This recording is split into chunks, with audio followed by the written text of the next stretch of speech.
បងមាន challenge ឲ្យចូលរួមលេងអនឡាញឆ្លើយត្រូវតែ3រូបទេបងឲ្យ 20000 ឥឡូវនៅក្នុងនេះគឺបងមានរូបកីឡាករម្នាក់ហើយនឹងមាន app ចំនួន4អញ្ចឹងនៅក្នុងចំណោម4ហ្នឹងគឺមាន3ដែលគាត់ប្រើហើយមួយទៀតគឺអត់ប្រើទេ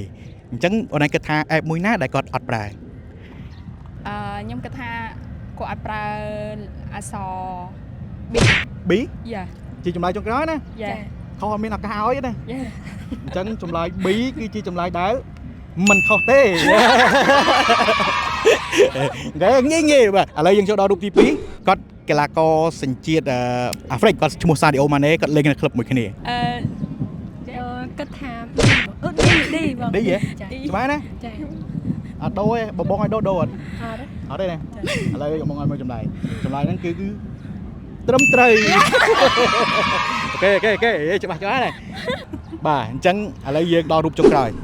មករូបនេះកំដត់ហើយ20000ហ្នឹងយកបានឬក៏មិនបានអញ្ចឹងនៅក្នុងហ្នឹងគាត់សញ្ជាតិប៉ូឡូញហើយមាន app មួយដែលគាត់អត់ប្រើដែរគាត់ឈ្មោះ Lewandowski លេងនៅ Barcelona នៅលីកកំពូលអេស្ប៉ាញអូសង្ស័យ fan Barcelona ហ្មងfan Barca បង B បង B ហ៎ យ៉ា បានឡើយទៅដៃអស់ណៃមួយអូខេចុះសម្រាប់បងប្អូនយើងដែលកំពុងទស្សនានេះបើឆ្លើយត្រូវបានប្រមាណរូបដែរកុំភ្លេចណាខមមិននៅខាងក្រោមវីដេអូទាំងអស់គ្នា